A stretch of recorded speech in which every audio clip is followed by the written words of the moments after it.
Hello दोस्तों, स्वागत है आप सभी का आपके अपने प्लेटफॉर्म पर। मेरा नाम प्रियांशु और आज मैं कराने वाला हूँ क्लास 7th एनसीईआरटी साइंस का चैप्टर नंबर 2 जो कि है न्यूट्रिशन इन एनिमल्स। तो बने रहिए मेरे साथ और देखते रहिए पूरा लेक्चर।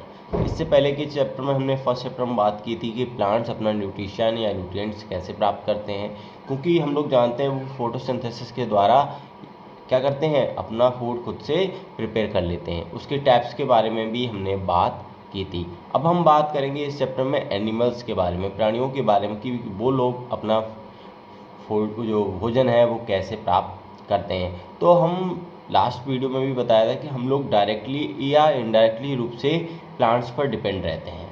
वो कैसे, वो उसके बारे में भी हम आज बात करेंगे। Animals nutrition includes nutrient requirement, mode of intake of food and its utilization in body. तो हम ये इस तरीके से, किस तरीके से हमें न्यूट्रिएंट ज़रूरत है, कैसे हम उन्हें लेते हैं फूड को, और कैसे वो हमारी बॉडी में यूटिलाइज होते हैं, कैसे कैसे वो हमारी बॉडी के लिए फ़ायदेमंद होते हैं। ठीक है, तो क्लास 6 में जो आपने पढ़ा है, जो फूड, उनके कंपोनेंट, उनको आपको रिमेंबर करना है, रिकॉल करना है, और इस जो fill in the blanks type है इसमें आपको उन्हें फिल करना है। इतना वर्क आपके लिए। अगर उसके आगे बात करें, the components of food such is carbohydrate are complex substances. अब बात की थी हमने जैसे कि प्लांट क्या करते हैं, कार्बोहाइड्रेट के रूप में क्या करते हैं, फूड बना लेते हैं। कार्बोहाइड्रेट उसमें क्या था, किसकी बात करिए, CO2 और H2O मिलता था in the presence of sunlight. वो क्या करते थे, ग्लूकोज बना लेते थे। ठीक है, इस तरीके से अगर बात की जाए कार्बोहाइड्रेट, जिसमें क्या होता है, कार्बन, हाइड्रोजन और ऑक्सीजन, जिसके बारे में लास्ट वीडियो में हमने बात की थी। तो ये क्या है, कॉम्प्लेक्स सब्सटेंस होता है। कॉम्प्लेक्स सब्सटेंस बोला जाए तो ये एक संयुग्म होता है बहुत सारे मॉलिक्यूल्स या मैटर्स, मतलब बोल सकते हैं, जो कंपोनेंट्स होते हैं। अब इनको हम सीधा बॉडी हमारी यूटिलाइज नहीं कर सकती, तो हम क्या करते हैं, इस कॉम्प्लेक्स सब्सटेंस को हमारी बॉडी क्या करती है, छोटे छोटे पार्ट्स में तोड़ देती है। क्या करती है, सिंपलर सब्सटेंसेस में इन्हें तोड़ देती है। ठीक है, the break down of complex substance, complex component, break down of complex components of food into simpler substances is called digestion. और ये सब क्या होता है, यही डाइजेशन है। मतलब जो हमने खाया उसको छोटे छोटे टुकड़ों में तोड़ दिया, उसको मतलब डिफरेंट डिफरेंट पार्ट्स में भेज दिया, ये सब क्या है, डाइजेशन है। ठीक है, तो यहाँ से हम समझ सकते हैं कि डाइजेशन क्या है। अब करेंगे different ways of taking food, मतलब डिफरेंट डिफरेंट तरीके से फूड लेने की विधियाँ, जो मेथड्स हैं उनके बारे में बात करेंगे। अगर बात करें हमिंग बर्ड्स की या बीज की बात करें, तो ये जो हैं मधुमक्खियाँ, ये अपना भोजन कहाँ से लेती हैं, आपने देखा होगा जो पुष्प होते हैं ऊपर से उनका मकरकंद, जिसे बोलते हैं nectar of the plants. Nectar से क्या करते हैं, जूस टाइप वो क्या करते हैं, चूसते रहते हैं। ठीक है, इस तरीके से बात करी जाए, infants of human and many others animals feed on mother's milk. और जो छोटे छोटे बच्चे होते हैं, ह्यूमन के हुआ, आप जो छोटे थे, या फिर एनिमल्स के, वो बच्चे आप देखते हैं क्या करते हैं, अपने मॉम का, मदर्स का मिल्क फीड करते हैं, मिल्क पीते हैं। स्नेक्स लाइक पाइथन, जो अजगर जैसे सांप होते हैं, इन तरीके जो होते हैं, वो क्या करते हैं, अपने जो भी उनका शिकार होता है, क्या कहते हैं, शिकार जो होता है उसको खा जाते हैं, उसको खाते हैं। क्या करते हैं, उसको समूचा ही पूरा ही क्या कर जाते हैं, निगल जाते हैं। ठीक है, और कुछ जो होते हैं जलीय प्राणी, जलीय प्राणी बोले तो aquatic animals, filter टिनी food particles floating near by and feed upon them. बात करें कुछ जो जलीय प्राणी होते हैं, जो एक्वेटिक एनिमल्स होते हैं, वो अपने आसपास जो भी पानी में रहने वाले जो तैरते हुए जो खाद्य कण हैं, जो पार्टिकल्स हैं, उनको वो इनटेक कर लेते हैं, मतलब उनको खा जाते हैं। उनको क्या करते रहते हैं, खा जाते हैं। अब क्या करना है, एक्टिविटी 2.1 आपको दी गई है। इसमें आपको फूड, मतलब किस प्रकार का कोई कौन सा फूड है और वो एनिमल्स कैसे लेता है, और मोड ऑफ फीडिंग क्या है, इसके बारे में आपको इसमें फिल करना है। Snail, ant, eagle, humming bird. ठीक है, इसके बारे में आपको इसमें फिल करना है कि ये किस तरीके का फूड लेते हैं और मोड ऑफ फीडिंग क्या है इनका। ठीक है, अब एक अमेजिंग फैक्ट आता है, एक होती है स्टार फिश। स्टार फिश क्या होती है, स्टार लाइक स्ट्रक्चर होती है, ठीक है। स्टार फिश ये क्या होती है कि जो भी मतलब जलीय जीव हैं उसमें ये क्या करती है, star fish on animals covered by hard shells of calcium carbonate. इनकी जो बॉडी होती है वो कैल्शियम कार्बोनेट से ढकी रहती है। इनकी बॉडी पर क्या होता है, कैल्शियम कार्बोनेट की परत होती है, एक तरीके से कवच होता है इनका, सुरक्षा कवच। आगे बात करें तो ये क्या करती है, जैसे ही ये अपना कवच हटाती है, अपनी बॉडी से सरफेस से वो हटाती है, उसके बाद ये जो अपना स्टमक होता है उसको ये बाहर निकालती है, स्टमक को बाहर निकाल देती है। उसके बाद ये जो एनिमल्स हैं सेल में, ठीक है, जो सॉफ्ट एनिमल्स हैं उनको ये क्या करती है, खाती रहती है, उनको खा जाती है। और बाद में क्या होता है कि इसका जो स्टमक है वो अंदर भी चला जाता है, ठीक है। तो ये स्टारफिश क्या है, एक तरीके से ये एनिमल्स है, ठीक है, जो कहाँ रहता है, एक्वाटिक है, ठीक है। एक्वाटिक मीन पानी में रहती है और इसकी जो सरफेस होती है वो किससे होती है, कैल्शियम कार्बोनेट की। अब आती है बहुत ही इंटरेस्टिंग स्टोरी, जो कि ये हम बात करने वाले हैं अपने ही बारे में। डाइजेशन इन ह्यूमंस, मतलब मानवों में ये पाचन कैसे होता है, इसके बारे में हम बात करते हैं। सबसे पहले कि हम इतना तो जानते हैं, हम खाना खाते हैं, खाना खाने के बाद हमारा पेट में चला जाता है, स्टमक में चला जाता है, उसके बाद हम उसे एग्जैक्ट मतलब निकाल देते हैं, ठीक है। तो ये कैसे क्या प्रोसेस होती है उसके बारे में हम बात करने वाले हैं। उसके बारे में, we take in food through the mouth, हम क्या करते हैं, अपने मुंह से क्या करते हैं, भोजन लेते हैं, डाइजेस्ट करते हैं और यूटिलाइज करते हैं, ठीक है। The unused parts of the food are defecated, ठीक है। और जो अनयूज पार्ट होता है, जो बाद में जो भी बचता है उसको हम बाहर निकाल देते हैं, ठीक है। Have you ever wondered what happens to the food inside the body, but ये फूड जब अंदर जाता है तो ये कैसे वर्क करता है, कैसे हमें एनर्जी मिलती है, ये कभी आपने सोचा। The food passes through a continuous canal, ये होती है हमारी, यहाँ से पास करता है, सतत चलता रहता है, which begins at the buccal cavity and ends at the anus. Anus बोलते हैं जहाँ से हमारी पॉटी निकलती है, ठीक है। और कहाँ से, कैविटी, ये क्या होती है हमारी बकल कैविटी, यहाँ से शुरू होकर और लास्ट तक ये क्या है, कंटिन्यूस चैन है, मतलब कंटिन्यूस एक रास्ता है, ठीक है, पूरा जुड़ा हुआ है, ठीक है। The canal can be divided into various compartments, और यही जो कैनाल है वो डिफरेंट नेम से डिफरेंट पार्ट्स में बटी हुई है। फर्स्ट को बोलते हैं द बकल कैविटी, सेकेंड होता है हमारा फूड पाइप और ऑइसोफेगस, थर्ड होता है स्टमक, फोर्थ होता है स्मॉल इंटेस्टाइन, फिफ्थ होता है large intestine, ending in the rectum, and the sixth is anus. जैसा कि हमने बात किया था, एनस क्या होता है, जहाँ से पोटी निकलती है, वो वाला पार्ट जो होता है उसे एनस बोलते हैं, ठीक है। Is it not a very long path, आपको लगता नहीं कि इतना लंबा ये पाथ है, बहुत ही लंबा रास्ता है ना। These parts together form the elementary canal digestive tract, यही सभी भाग जो कहलाते हैं वो कहलाते हैं हमारे आहार नाल या एलिमेंट्री कैनाल, और we can say digestive tract, ठीक है।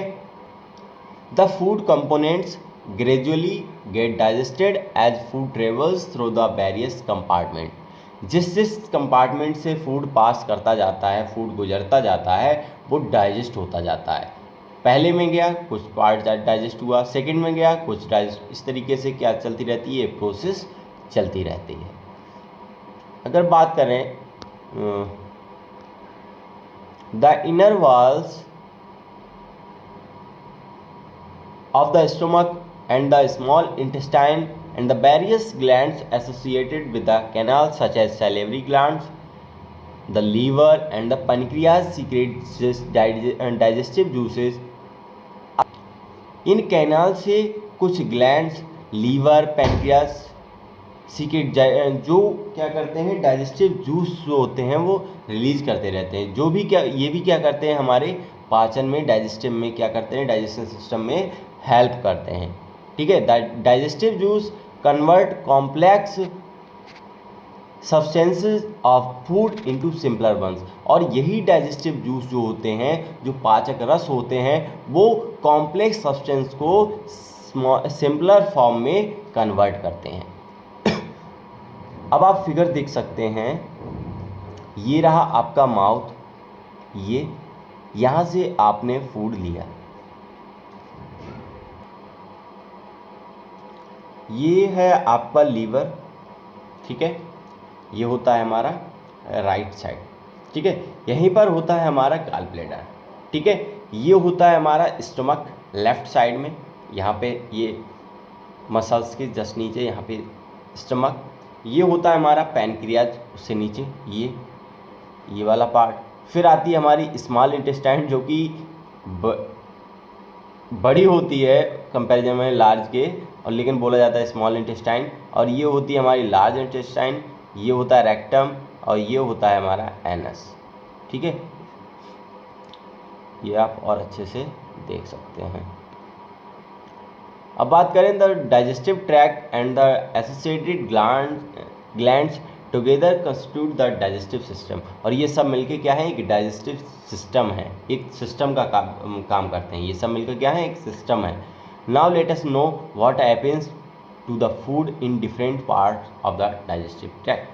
अब बात करते हैं कि ये डिफरेंट पाथ में जाते हैं, डिफरेंट पार्ट्स में जाकर ये कैसे वर्क करते हैं, इसके बारे में हम बात करते हैं। The mouth and buccal cavity, उससे पहले बात करते हैं इंपॉर्टेंट फैक्ट के बारे में। Do you remember about falling of your teeth some years ago, कुछ साल पहले क्या हुए थे, आपके दांत निकल गए थे।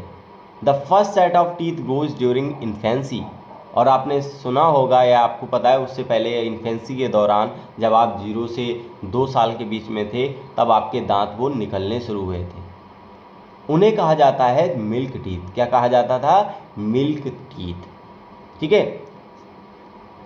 Infancy and the fall of at the age between 6 to 8 years, और 6 से 8 साल के बीच में ये दांत निकल गए।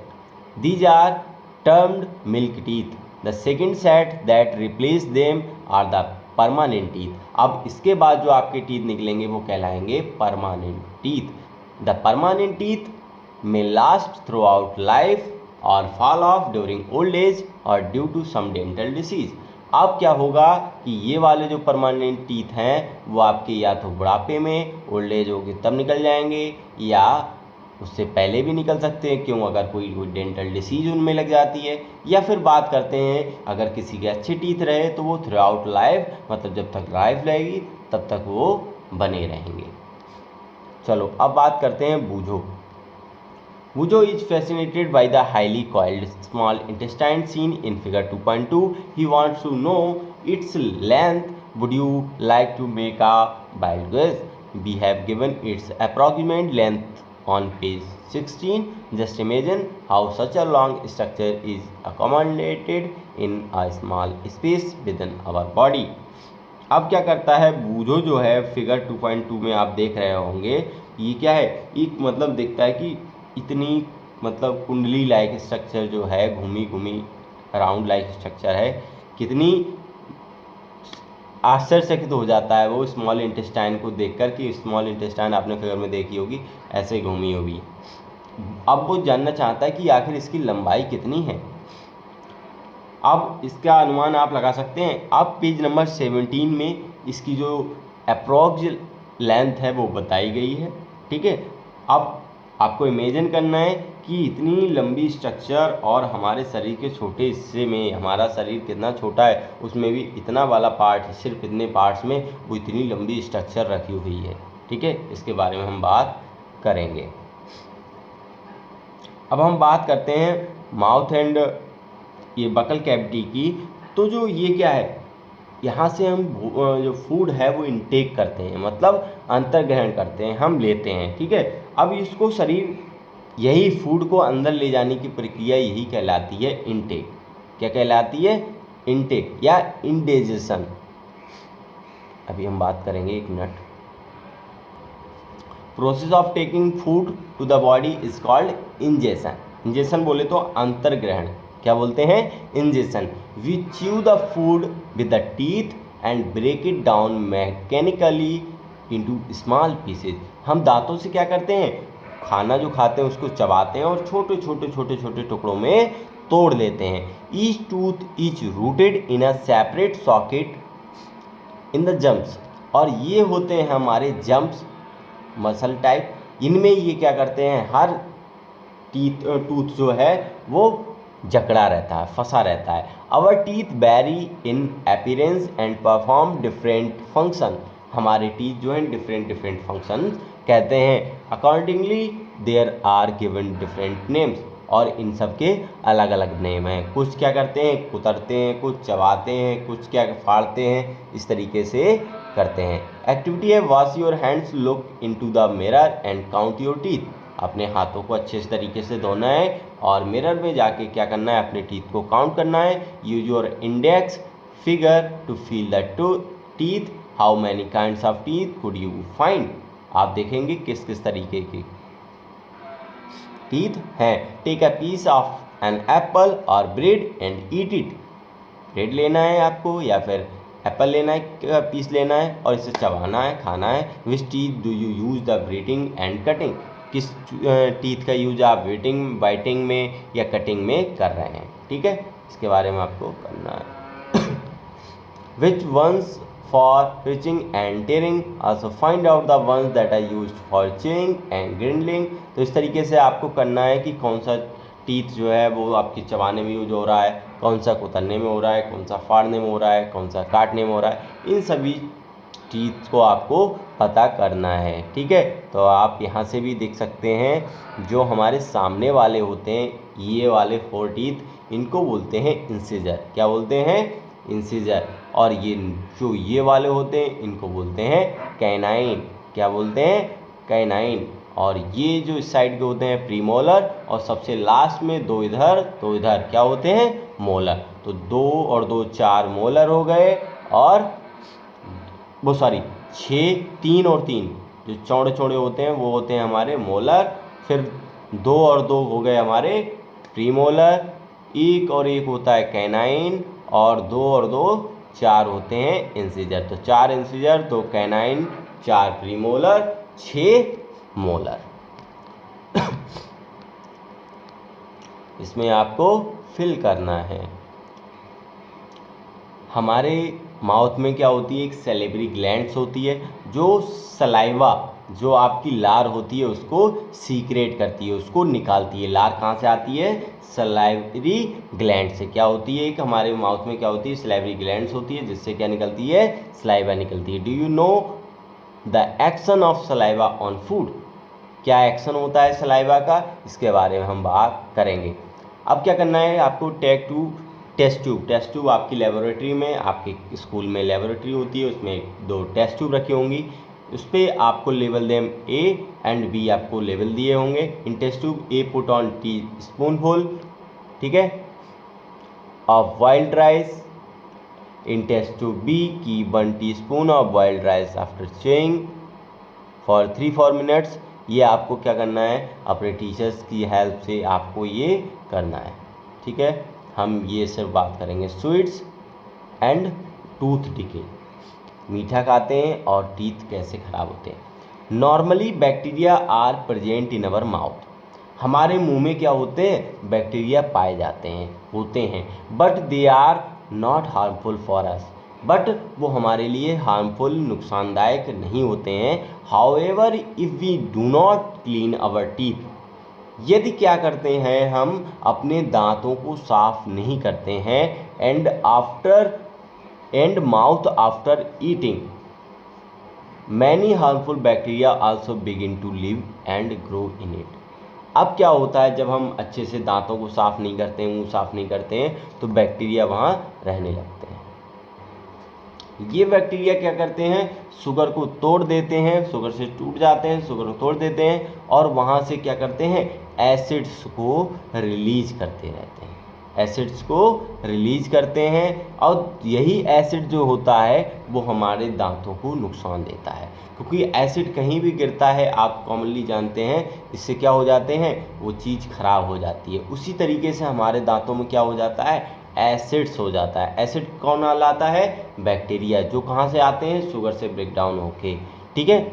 अब this is called tooth decay, यही होता है दांतों का खराब होना, टूथ डिके इसी को कहते हैं। If it is not a treated in time, अगर इसको समय पर नहीं ट्रीट किया जाए, उपचार नहीं किया जाए, इट कॉजेज सेवर टूथ एक and extreme cases results in tooth loss, और ये बहुत बड़ा दांतों का नुकसान हो सकता है, क्योंकि आप एक दांत खराब हो सकते हैं। Chocolates, sweets, soft drinks and other sugar products are the major culprits of tooth decay. Chocolate खाते हो आप लोग, स्वीट्स खाते हो और सॉफ्ट ड्रिंक पीते हो, ये सब क्या है, अन्य शुगर जो भी आप लेते हो, ये टूथ डिके मतलब का रीजन्स बन जाते हैं। क्यों, क्योंकि फिर आप अच्छे से मुंह साफ नहीं करते हो, टीथ साफ नहीं करते हो। Therefore one should clean the teeth with a brush and datum and dental floss, a special strong thread which is moved between the teeth to take out trapped food particles at least twice a day and rinse the mouth after every meal. आपको क्या करना है, कम से कम दिन में 2 बार brush करना है, सुबह और शाम में, और जब भी आप भी खाना खाते हैं तो मुंह में पानी भर के कुल्ला करना होता है, ये आपको ज़रूरी करना है, जिससे कि आपके दांत खराब नहीं होंगे।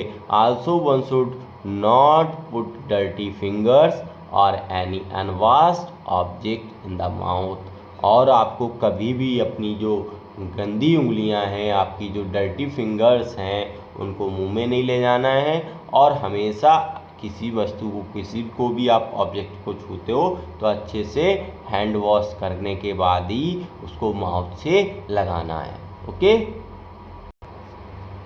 Sometimes when you eat in a hurry, talk or laugh while eating, you may cough, get hiccups or a choking sensation. This happens when food particles enter the windpipe.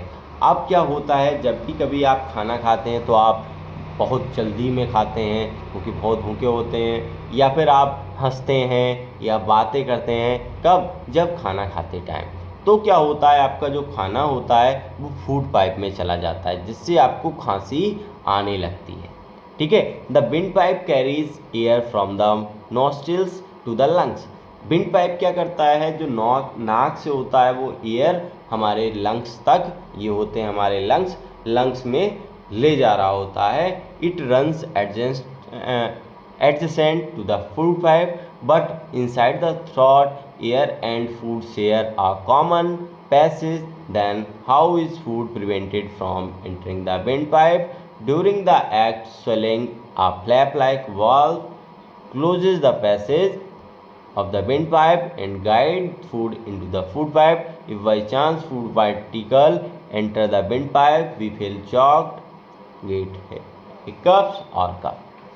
देखो यहाँ पर एक स्ट्रक्चर, इस तरीके की स्ट्रक्चर होती है, जो यहीं पर हमारे फूड पाइप होता है और विंड पाइप होता है, दोनों साथ में होता है। अब हम जब खाना खाते हैं तो वो क्या करता है, जैसे ही यहाँ पर खाना पहुँचता है ईयर पाइप बंद हो जाता है, हम निगल लेते हैं, फिर ईयर पाइप खुल जाता है, फूड पाइप बंद हो जाता है, ठीक है। इस तरीके की ये प्रोसेस चलती रहती है। अब जब हम बात करते हैं तो हम खाना भी निगल रहे होते हैं, और बात करते हैं तो हमारा ही विंड भी, मतलब सांसें भी आती जाती, मतलब जल्दी आती जाती रहती हैं, हम एनर्जी जाती है, आपको इनहेल एक्सहेल करना पड़ता है सांसों को, तो क्या होता है तरीके से वो क्या होता है, जो खाना होता है वो विंड पाइप में चला जाता है, जिससे अब विंड पाइप में चले जाएगा तो हमें खांसी आने लगती है, खांसी आने लगेगी तभी क्या होगा, ये फिर से निकलेगा, अगर फंस जाता है तो यहाँ तक कि डेथ तक हो जाती है। तो इस तरीके से खाना खाते टाइम आपको बात नहीं करना चाहिए, ना ही हंसना चाहिए, एकदम मौन रह के खाना खाना चाहिए, ओके। अब ये आ जाती है हमारी टंग, ठीक है। टंग में ही होती है सलेवरी ग्लैंड्स, और सलेवरी ग्लैंड्स क्या करती है, सलाइवा को रिलीज करती है, ठीक है। एक्टिविटी 2.4 आपको दी गई है, ये आपको खुद करना है। अब बात करते हैं फूड पाइप की, और वी कैन से एसोफेगस। ठीक है, the swelled food passes into the food pipe or esophagus. The food pipe runs along the neck. इसके बारे में आगे बात करेंगे। तो ये देख रहे हो आप, ये फूड यहाँ से ये जा रहा है, ये एसोफेगस, इसको पूरे को बोलते हैं एसोफेगस, और ये जुड़ा रहता है स्टमक से। स्टमक की इस तरीके से स्ट्रक्चर होती है जो हमारे लेफ्ट साइड होती है। ठीक है,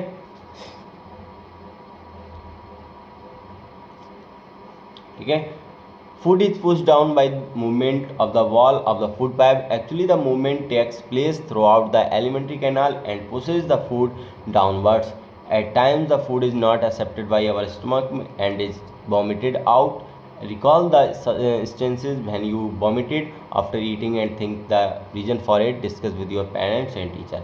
आप क्या करते हैं, फूड जब भी आप लेते हैं तो फूड में क्या होता है, पुश डाउन, नीचे की तरफ धकेलता जाता है। मूवमेंट किससे, क्योंकि मूवमेंट होता रहता है फूड पाइप में। फूड पाइप में क्या होता रहता है, मूवमेंट होता रहता है उनकी सरफेसेस में, उनकी वॉल्स में। अब क्या होता है, the movement takes place throughout the elementary canal and अब ये नीचे जाता है, नीचे की तरफ धकेलता रहता है। अब किस टाइम क्या होता है, जब भी आपका स्टमक फुल होता है तो आप क्या करते रहते हैं, स्टमक आपका एक्सेप्ट नहीं करता है उस फूड को, तो आपको क्या होती है, वॉमिट होती है, वॉमिट होती रहती है। तो इसके बारे में आपको पेरेंट्स से और टीचर से डिस्कस करना है। नाउ अब हम बात करने वाले हैं स्टमक के बारे में। तो the stomach is a thick walled bag, मतलब एक तरीके से पतली बॉल की तरह एक बैग होता है। ठीक है, बॉल मतलब दीवार, पतली दीवार का एक बैग होता है। Its shape is like a flattened J like structure होता है, फ्लैट। ठीक है, and it is the widest part of the elementary canal. ये भी क्या है, एलिमेंट्री कैनाल का ही पार्ट है जो कि सबसे बड़ा पार्ट है। It receives food from the food pipe at one end and opens into the small intestine at the other. ये एक तरीके से एलिमेंट्री फूड पाइप से जुड़ा होता है। उसके बाद आता है ये हमारा स्टमक के बाद ये जब यहाँ खुलता है, ये अपने अंदर ही नहीं रखता, जैसा कि हमने पूरा बात करी थी, ये क्या है, कंटिन्यूसली प्रोसेस है। तो स्टमक के बाद ये जुड़ा रहता है, किस में जाता है, स्मॉल इंटेस्टाइन। इसका जो वो स्मॉल इंटेस्टाइन से जुड़ा रहता है।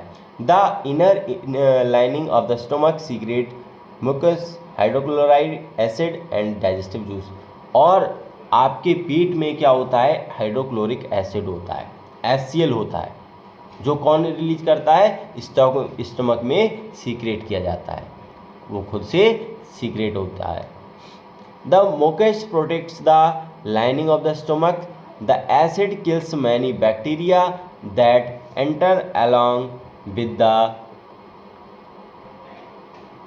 जो अंदर का पार्ट होता है उसको ये मुकस जो है वो प्रोटेक्ट करता है, और जो एसिड होता है, हाइड्रोक्लोरिक एसिड होता है, वो आपके जो अंदर बैक्टीरिया होते हैं and that enter along with the food, जो फूड के द्वारा आपने जो बैक्टीरिया चले जाते हैं उनको ये क्या करता है, HCl मारता है and make the medium in the stomach acidic, और जो पूरा जो स्टमक है उसको एसिडिक कर देता है। And helps the digestive juice to act, और डाइजेस्टिव जूस में ये मदद करता है। The digestive juice break down the proteins into simpler substance. अब हमने जैसे बताया था, डाइजेस्टिव जूस के द्वारा सिंपलर फॉर्म में कन्वर्ट हो जाता है। तो यही क्या करता है, ब्रेक डाउन कर देता है जो हमारे नए फूड खाया था उसको प्रोटीन से इनटू सिंपलर सब्सटेंस में, जो डायरेक्ट प्रोटीन ली आपने उसको सिंपलर फॉर्म में कन्वर्ट कर देता है। तो इससे आगे की बात हम नेक्स्ट वीडियो में करेंगे। तो यहाँ तक आप अच्छे से रिवाइज करिए, ठीक है। कोई भी डाउट होता है कमेंट सेक्शन में कमेंट करिए, हम उसको सॉल्व करेंगे। नेक्स्ट पार्ट में हम बात करेंगे इससे आगे की चैप्टर के बारे में। तो बने रहिए मेरे साथ, और लाइक से और सब्सक्राइब करना ना भूलें। Thank you so much, have a nice day.